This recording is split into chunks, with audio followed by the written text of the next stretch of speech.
बनते ही आपके आज्ञा हो तो मैं आज का प्रेजेंटेशन शुरू करूं। Please, we are looking forward to it. तो सबको नमस्कार मेरा। कल हमने पहले 2 वर्सेस पहले चैप्टर से स्टडी किए थे यमक वग से। आज हम आगे बढ़ते हैं। तो नेक्स्ट 2 वर्सेस हम इकट्ठे ले रहे हैं, वर्सेस 3 और 4, और इनका नाम है तिस्थेर वत्तु। तो पहले मैं इसका कॉन्टेक्स्ट बता देता हूँ, फिर वर्सेस देखेंगे। कॉन्टेक्स्ट ये है कि स्तविर तेज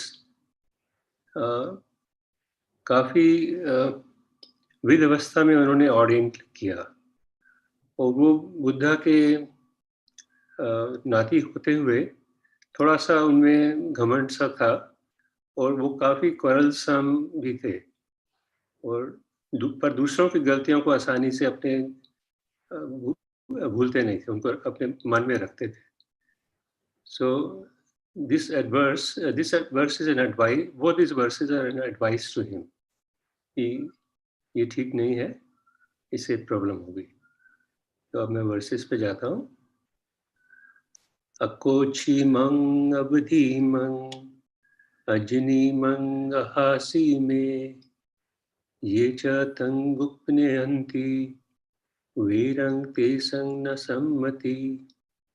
अकोची मंग अवधि मंग अजनी मंग हासी में ये चतंग नुपनयहन्ति वीरं ते सुपसम्मति। तो इनके लिटरल मीनिंग जो मैंने बुद्धा रखिता बुक से लिए हैं, वो है he abused me, he stuck me, he overpowered me, he robbed me. Those who harbor such thoughts do not still their hatred. That means they continue to keep nurturing the hatred in their hearts. Second verse means he abused me, he struck me, he overpowered me, he robbed me. Those who do not harbor such thoughts still their hatred. So that is the literal meaning of this, and which is quite obvious by itself. So we know, I'll just go to the translation by Ajahn Munindo and his reflection on this.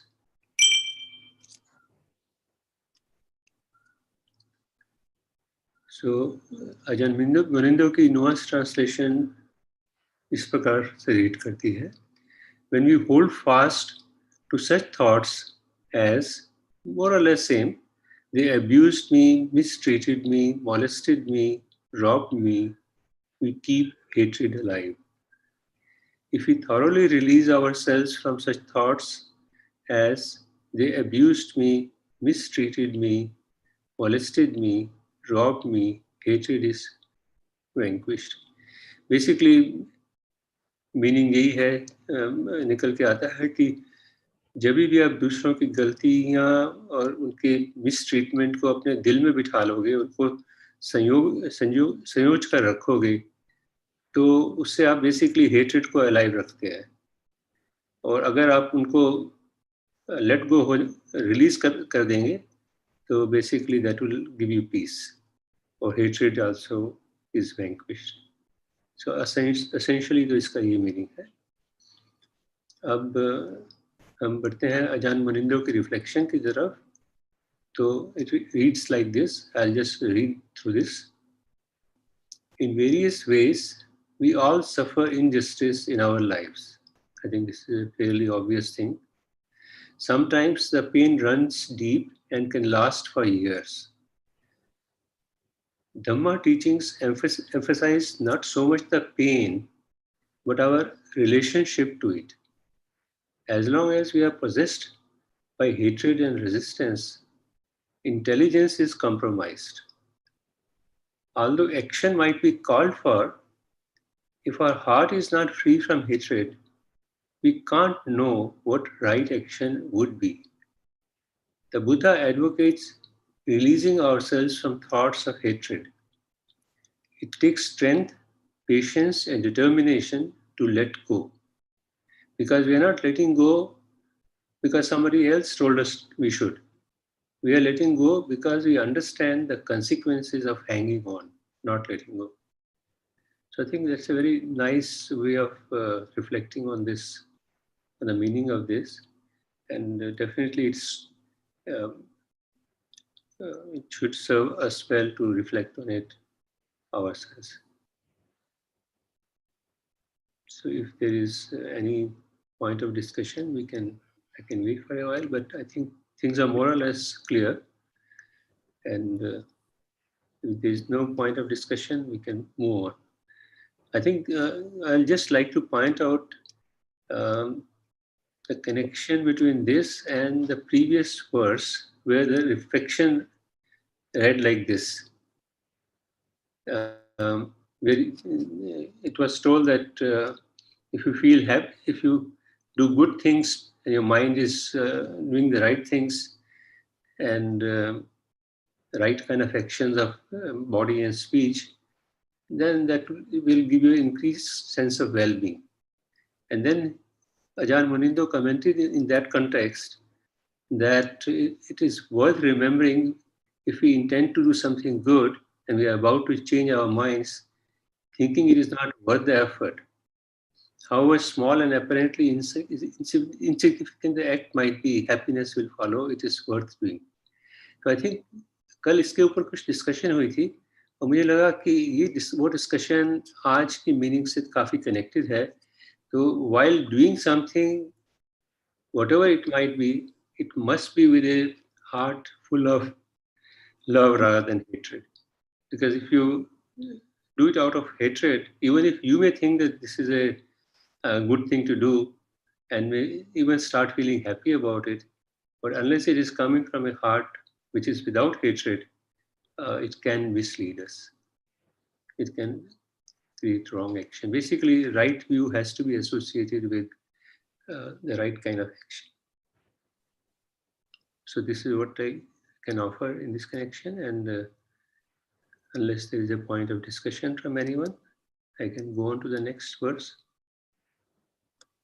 So generally, what I may request is कि जो अजय मुनिंदो वाले expansions, reflections है ना, उनको अगर आप थोड़ा सा briefly summarize हिंदी में भी कर देते ना, तो बड़ी मदद हो जाती. अगर आज नहीं तो बेशक कल से, और उसकी summary भी बहुत है actually.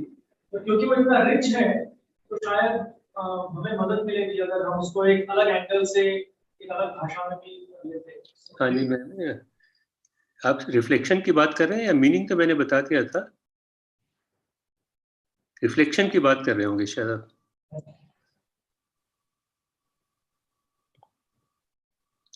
तो इसको मैं थोड़ा सा हिंदी में भी इसको बता देता हूँ, इस रिफ्लेक्शन को, कि अजान मुनिंदो कहते हैं इन 2 वर्सेस के बारे में कि डिफ़िकल्टीज़ लाइफ में आती ही हैं और कभी-कभी हमें लगता है कि लोग हमें मिसट्रीट कर रहे हैं, हमें हमारा जस्ट रोल जो हमारा है या पार्ट है या इम्पोर्टेंस है वो नहीं मिल रही हमें. और कभी-कभी तो इसकी जो दर्द है वो काफ़ी डीप हो जाती है और बहुत सालों तक हम अपने मन में उस दर्द को संजो के रखते हैं.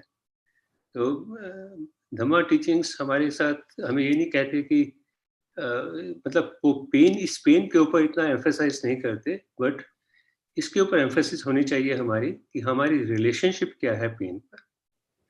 और जब तक ये रिलेशनशिप हेट्रेड की होगी कि उसने मुझसे ऐसे बातें की और वो हेट्रेड में संजो के रखूंगा, तो हमारी जो बुद्धि है वो कंप्रोमाइज हो जाएगी.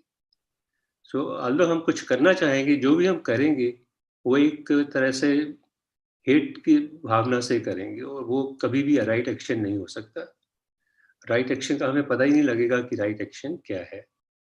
तो दूसरे वर्ष में भगवान ने फिर यही बोला है कि अगर आप थॉट्स ऑफ हेट्रेड को निकाल देंगे, अपने आप को रिलीज कर लेंगे उससे, तो इसमें बहुत स्ट्रेंथ, पेशेंस, कांति वगैरह चाहिए, तब हम उसको लेट गो कर पाएंगे, और लेट गो कर पाएंगे तो हम राइट एक्शन भी ले सकते हैं अगर लेना हो।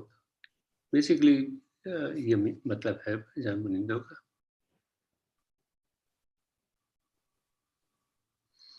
तो अब मैं नेक्स्ट वर्स पे चलता हूँ।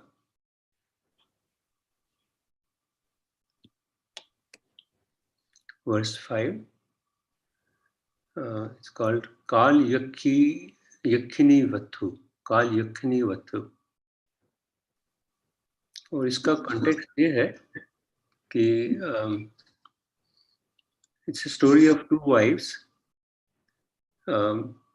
दो पत्नियां जो एक घर में रहती हैं।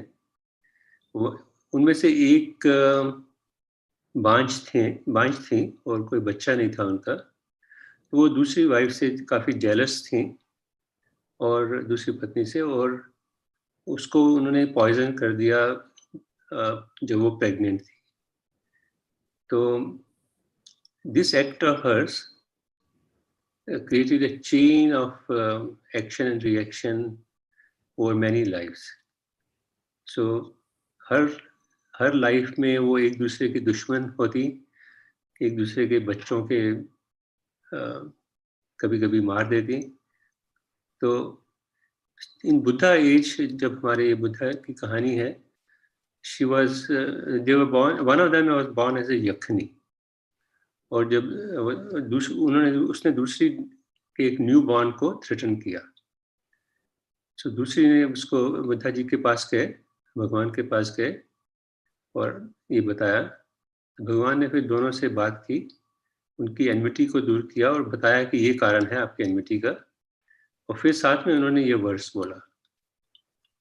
तो ये वर्स का टेक्स्ट है, न हि वेरेन वेरानी समन्तीद कुदाचनं अवेरेन च सम्मन्ति एस धम्मो सनंतनो।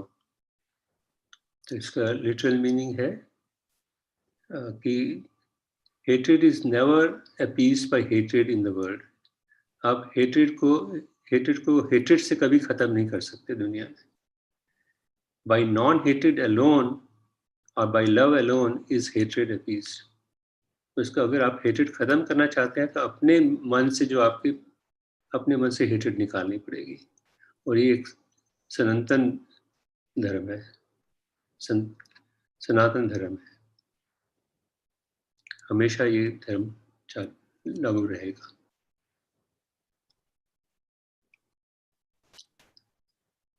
और अजान मुनिंदो की ट्रांसलेशन है। Again same thing, never by hatred is hatred conquered, but by readiness to love alone this is eternal love, Sanatan Dharma. और उनकी reflection reads as follows, to conquer hatred by love alone can seem a lofty ideal. We might judge ourselves and in so doing tend to excuse ourselves as being too limited or just dismiss the notion as not realistic. Basically वो कह रहे हैं कि ये जो इस verse में बोला गया है कि आप हेट्रेड को लव से कंकर कर सकते हो, तो समटाइम्स हमें लगेगा कि ये तो हम नहीं कर पाएंगे, ये तो बहुत लॉफ्टी आइडियल है। क्योंकि कभी कभी मन में इतना द्वेष होता है दूसरे के एक्शन के प्रति या दूसरे के प्रति कि हम इस आइडियल को एब्जॉर्ब नहीं कर सकते अपने माइंड में। Surely part of us does से यस कि हाँ ये बात तो ठीक है, बट दूसरा पार्ट कहेगा कि yes but what if, because for the Buddha there are no qualifications. उनके लिए कोई हेटेड होने का सवाल ही नहीं पैदा होता। Hated simply never works according to in Buddha's word. तो पर हमारे मन में ये इस तरह के कुछ प्रश्न पैदा हो सकते हैं कि ये लव क्या है जिससे मैं हेटेड को कंकर कर सकता हूँ, किस तरह का लव होगा ये, किस तरह से मैं वो अनक्वालिफाइड रिसेप्टिविटी अपने मन में लाऊं जिससे द्वेष पैदा ना हो। और व्हाट काइंड ऑफ हमारी परसेप्शंस कैसी हों कि वो हमारे अंदर हेट्रेड ट्रिगर ना करें। तो इस तरह के क्वेश्चन हमें डील करने पड़ेंगे, और अगर हम इनसे डील कर पाएंगे तो लविंग काइंडनेस या मेता का जो पोटेंशियल है वो बहुत बहुत अधिक है, और हम उसके हेट्रेड को कंकर कर सकते हैं। बेसिकली ये रिफ्लेक्शन उन्हें ऑफर की है।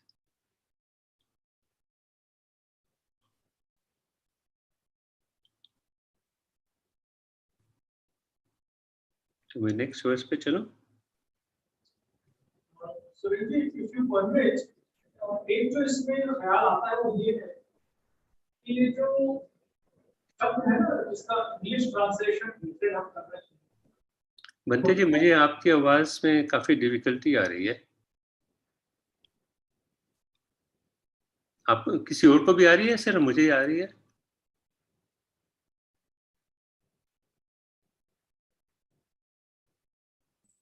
There is some issue. It's okay for all of you. Then I must change my machine tomorrow because maybe it's a problem with my machine. So maybe let me try this. Is this better now? Yes, it is. So ये hatred का हम translation हमने use किया है.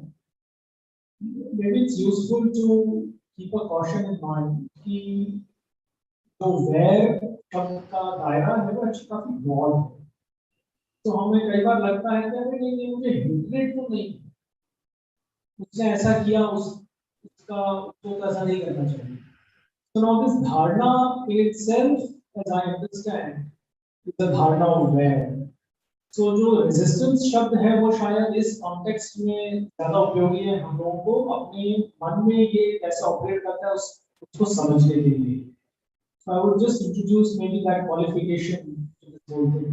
Naturally जो gross hatred है वो तो खैर obviously सबसे अहम priority है इस वर्ष को अपने जीवन में उतारने के संदर्भ में. लेकिन धीरे-धीरे जब हम देखते हैं कि जो gross चीजें हैं वो थोड़ी हल्की हो जाती हैं, तो मेरा सिर्फ सजेशन ये है कि हम थोड़ा सा ध्यान से इस वर्ष के जो फर्स्ट है उसको याद रखने की कोशिश करें. That even my resistance basically works in the same way, and therefore यदि हमें कोई इंटरवेंशन करना है तो the state of the heart is the primary criteria check करने के लिए कि केवल अगर रेजिस्टेंस नहीं है या बहुत हल्की है तो ही वो इंटरवेंशन करना, चाहे वर्बल चाहे जी. बेसिकली मेरी समझ में ये आया कि यू मस्ट हमें इस रेजिस्टेंस को पहचानना भी आना चाहिए, और वो जो द्वेष पैदा हो रहा है अंदर, अगर हम उसको ठीक से देख नहीं पाएंगे तो एक तरह से वो हमारे अंदर ही रहेगा और हमारा एक्शन कभी ठीक नहीं हो पाएगा. शायद ये मैंने समझा. Yeah, exactly. That's how I understand. Because action का base अगर resistive होगा तो inevitably जो action लिया जाएगा वो mindfulness and wisdom से ना ये जाकर defilement से लिया जाएगा. Basically principle. ठीक. किसी और की कोई कमेंट है?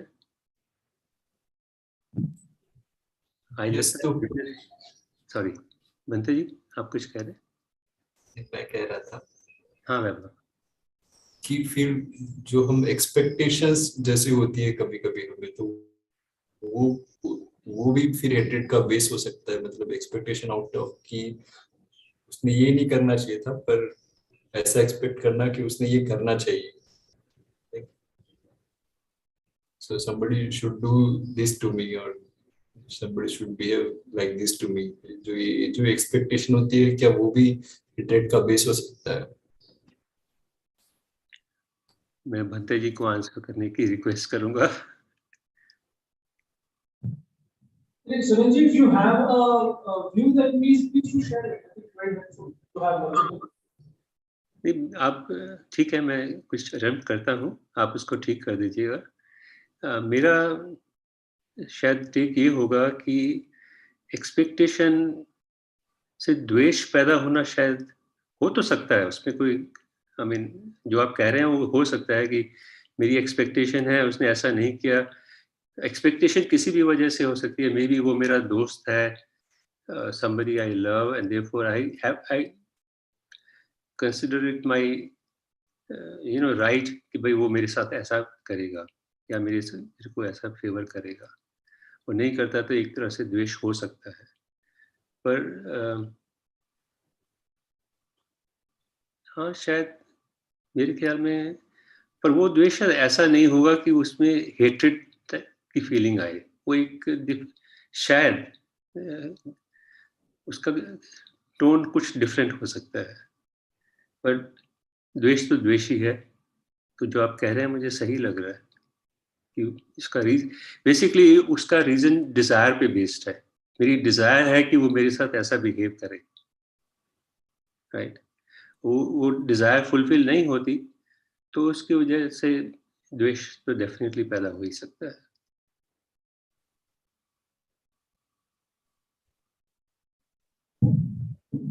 Yeah, exactly. I think तो वैभव कह रहा है उसमें the technical the way it seems to operate is कि मेरी तनहा है with respect to my संज्ञा that generates expectation.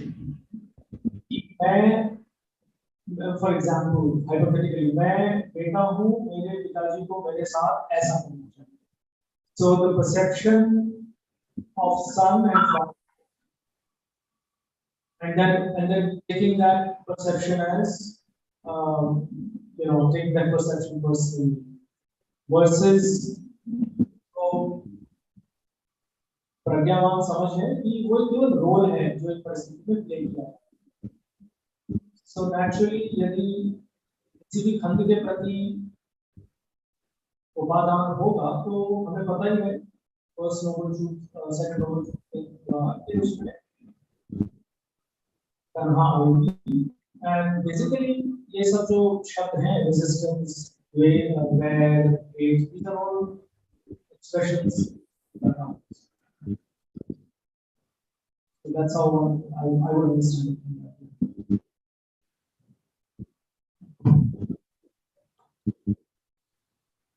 Okay, can we proceed further?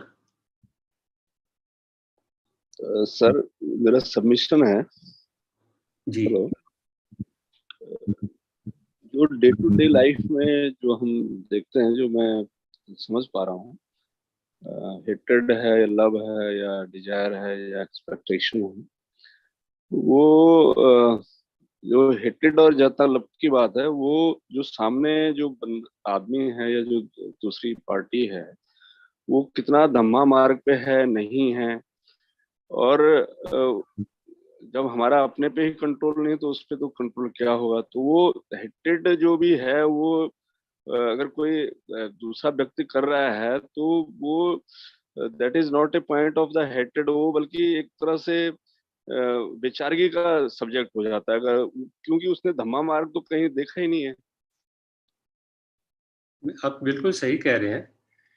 तो बेसिकली रीजन कुछ भी हो, अगर उसने कुछ गलत काम किया, उसमें हेट्रेड भी थी या कुछ और भी मोटिवेशन था, तो ऑब्वियसली ये काम उसने एक सही काम तो नहीं किया. तो धम्मा के स्तर पर तो उसका काम गलत है ही.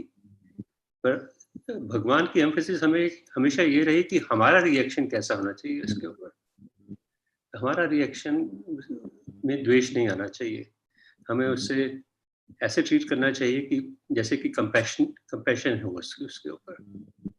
जो बिल्कुल जो आप कह रहे हैं वही मैं, और शायद इस वर्ष का मीनिंग भी वही है. और आई थिंक जो अजन मुनिंदो की जो रिफ्लेक्शन है उसमें अगर आप और डीप जाएं तो मुझे लगता है कि कहीं कहीं हम सबको अफेक्ट कर सकती है. जैसे कोई टेररिस्ट है, उसके प्रति हम लव या नॉन हेट्रेड कैसे जगाएं, ये प्रॉब्लम जरूर हो सकती है, क्योंकि उसमें तो फिर कंपैशन लाना भी बड़ा मुश्किल हो जाता है. उसने अगर जानबूझ के बहुत सारे लोगों को जाने ली हैं तो So then we have to probably think of a different approach to this. Ki bhai, may he be free from this kind of hatred. That's the kind of bhav that we can have. That is the kind of loving kindness that we can produce, or metta that we can produce. अब मैं आपसे सहमत हूं जो आप कह रहे हैं, जब कोई ऐसा करता है तो हमारी भावना उसकी तरफ कंपैशन की तरफ के भाव से होनी चाहिए rather than hatred के भाव से. That is the ideal way we should take things. But whether we are able to do that is another matter. That will require a lot of practice.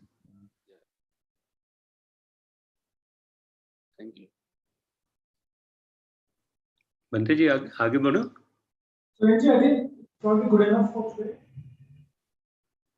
We would maybe it's a good idea for us हर दिन तो ये हम चर्चा करते हैं या जो Renzi share करते हैं कि जो बचा समय है उसमें हम ये चीज मेरे जीवन में किस तरह से ऑपरेट कर रही है उस पर अगर हम कुछ समय लगा सकें और जैसे आज चर्चा हुई है रेजिस्टेंस की या हेट्रेड की या इवन हल्के द्वेष की, तो आई वुड सजेस्ट अगला 30-40 मिनट जो हमारे पास है हम देखिए कि मेरे जीवन में क्या वो सिचुएशंस हैं या किन व्यक्तियों के संदर्भ में इस तरह की ट्रिगर्स होती हैं और फिर जो मेरा जो उसमें रिएक्शन है, can I now work on that in the next 30-40 minutes and try and ensure that I have enough mindfulness and wisdom जिससे कि जब तक मन में रेजिस्टेंस या